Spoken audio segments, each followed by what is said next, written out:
Hello friends, welcome back to my channel.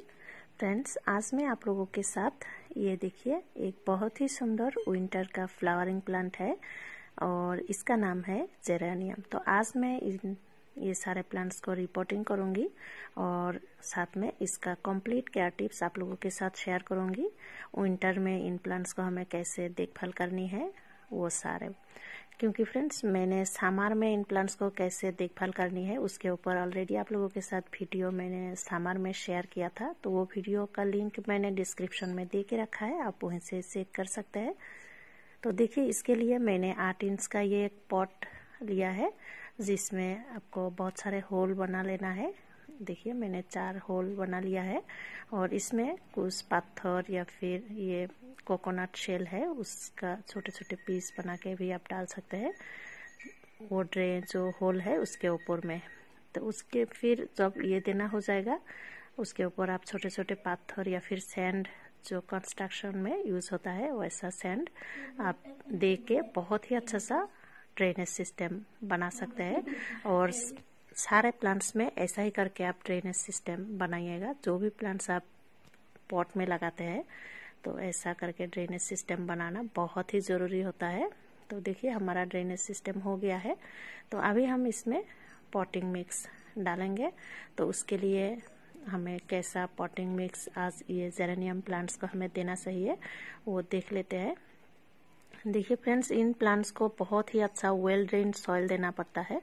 तो उस हिसाब से हमारे यहाँ पे बहुत ही ज़्यादा क्ले मिट्टी है, तो उस हिसाब से मैंने 3 पार्ट ये सैंड लिया है। ये देखिए, ये तीनों सैंड है, तो आपको भी 3 पार्ट लेना है अगर क्ले मिट्टी है। और ये है गार्डन सॉइल, आपको 2 पार्ट लेना है तब। और साथ में 2 पार्ट आपको ये कंपोस्ट, कोई भी कंपोस्ट हो चलेगा, पत्ते की खाद या फिर कावडंग कंपोस्ट या फिर वर्मी कंपोस्ट, लेकिन अच्छे से डिकम्पोस्ट होना पड़ेगा वैसा कंपोस्ट आपको लेना पड़ेगा। और साथ में प्लांट्स को मॉइस्ट भी रखना पड़ता है ये प्लांट्स को, तो उस हिसाब से 1 पार्ट आपको कोकोपीट मिलाना है। तो कोकोपीट के बदल में आप राइस हस्क भी मिला सकते हैं या फिर सॉडस्ट भी आप मिला सकते हैं। तो ये सबको अच्छे से मिलाने से ही हमारे ये प्लांट के लिए बहुत ही अच्छा वेल ड्रेन्ड सॉइल मिक्सर बन जाएगा। और उसके साथ अगर आपके पास अवेलेबल है तो आप बोन मील मिलाइएगा, लेकिन मेरे पास अभी अवेलेबल नहीं है तो इसलिए मैंने, देखिए, ये भी एक फॉस्फोरस रिच ऑर्गेनिक फर्टिलाइज़र है जो कि रूट्स डेवलप करते हैं। तो इसको मैं मिलाऊंगी। ये 8 इंच के पॉट के हिसाब से 2 चम्मच से हो जाएगा, 2-3 चम्मच आप मिला सकते हैं।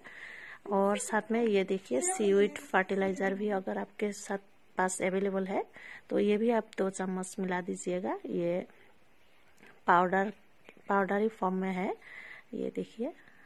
तो ये 2 चम्मच आप मिला सकते हैं ऐसा होने से, क्योंकि ये एक छोटा पॉट है तो इसलिए।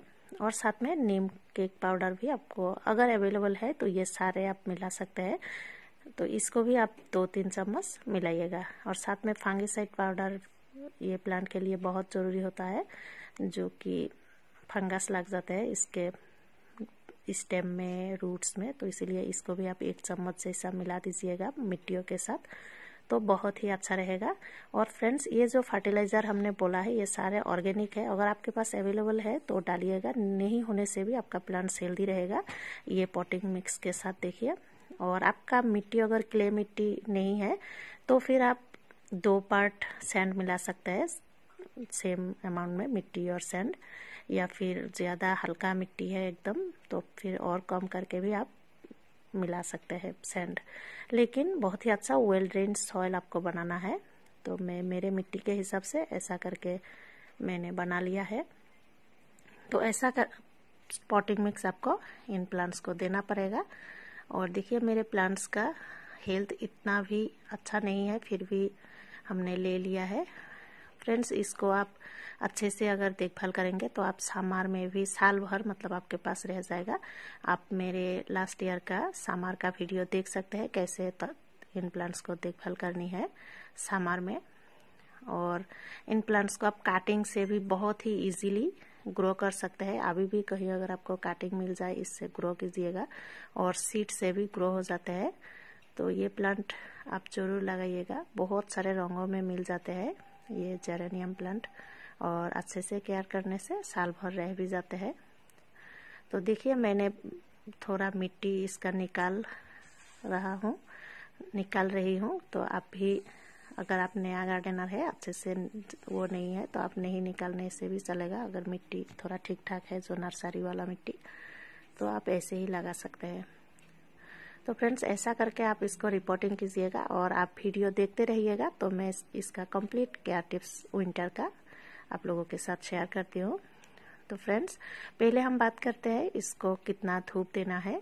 फ्रेंड्स अभी विंटर में इन प्लांट्स को हमें फुल सनलाइट में रखना है, और अगर आपके पास फुल सनलाइट आप ये प्लांट को नहीं दे सकते हैं, कम से कम 3-4 घंटे का धूप देने से भी ये बहुत ही अच्छे से फ्लावरिंग करेगा।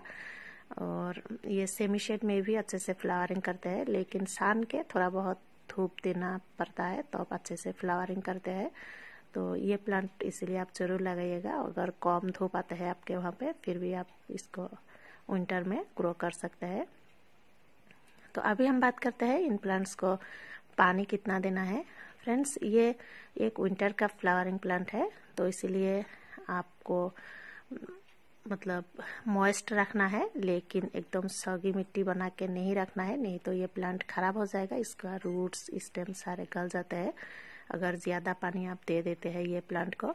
तो इसीलिए आप जब देखें कि ऊपर का मिट्टी सूख गया है, तब आप इन प्लांट्स को पानी दीजिएगा। तो आपका प्लांट्स बहुत ही अच्छा रहेगा और हेल्दी रहेगा। और साथ में अभी हम बात करते हैं इन प्लांट्स को हम क्या क्या फर्टिलाइज़र दे सकते हैं विंटर में। फ्रेंड्स मेरे पास पहले से ही जेरेनियम है, तो मैं उसको मस्टर्ड केक का जो लिक्विड फर्टिलाइज़र हम घर पे बनाते हैं, वो वाला फर्टिलाइज़र भी आप दे सकते हैं। उसी से बहुत ही अच्छे से चल जाता है। बाकी फर्टिलाइज़र कुछ भी नहीं डालने से भी ये विंटर फ्लावरिंग प्लांट्स के लिए बहुत ही अच्छा सा एक फर्टिलाइज़र है। तो उसके लिए मैं कैसे करके बनाती हूँ वो मेरे चैनल में जाके आप चेक कर सकते हैं। मैंने डिस्क्रिप्शन में भी दे के रखा है, तो वहीं से भी चेक कर सकते हैं कैसे मस्टर्ड केक का लिक्विड फर्टिलाइज़र बनाना है। तो देखिए हमारा प्लांट्स को लगाना भी हो गया है, और कोई भी प्लांट रिपोर्टिंग करने के बाद हमें ऐसे करके अच्छे से पानी देना पड़ता है प्लांट्स को, तो बहुत ही अच्छा रहता है। और कोई भी एयर अगर मिट्टी में रह जाता है वो भी ठीक हो जाते हैं। तो इसीलिए तुरंत ही आपको पानी देना है। और इसके साथ साथ आप फर्टिलाइज़र में से कावडंग कंपोस्ट या फिर कोई भी कंपोस्ट अभी आप इन प्लांट्स को महीने में 20-25 दिन के अंदर अंदर एक मुट्ठी जैसा पॉट में डालिएगा, तो अच्छा रहेगा, अच्छे से फ्लावरिंग करेगा। क्योंकि अभी इन प्लांट्स का ग्रोइंग सीजन चल रहा है, तो इसीलिए। और साथ में कोई भी लिक्विड फर्टिलाइज़र आप दे सकते हैं, कंपोस्ट से बना हुआ, वो भी आप दे सकते हैं। और सेम रेशियो का NPK आप हर 15 डेज के अंदर अंदर लिक्विड बना के दे सकते हैं, या फिर यूरिया, फॉस्फेट और पोटास तीनों को सेम अमाउंट में लेके वहाँ से फिर 1 चम्मच 1 लीटर पानी में अच्छे से खोल के आप प्लांट्स में दे सकते हैं। तो बहुत ही अच्छे से फ्लावरिंग करेगा। और फ्रेंड्स इन प्लांट्स को पेस्ट भी लग सकता है, तो इसलिए आप पेस्टिसाइड का भी स्प्रे कीजिएगा, या फिर नीम ऑयल का भी स्प्रे कर सकते हैं। और इन प्लांट्स में फंगस भी लग जाते हैं, तो इसीलिए फंगस से बचाने के लिए आप हर महीने में एक बार 1 चम्मच फंगिसाइड पाउडर प्लांट्स के मिट्टियों में भी दे दीजिएगा। देने के बाद पानी डालिएगा और आधा चम्मच से ऐसा 1 लीटर पानी में खोल के प्लांट्स के पत्तियों में भी स्प्रे कीजिएगा, तो बहुत ही अच्छा रहेगा। तो फ्रेंड्स ऐसा ही करके आप अपना जेरेनियम प्लांट का केयर कीजिएगा इस विंटर में। और इतना ही था मेरा आज आप लोगों के साथ शेयर करना। Thank you so much for watching my video. Bye.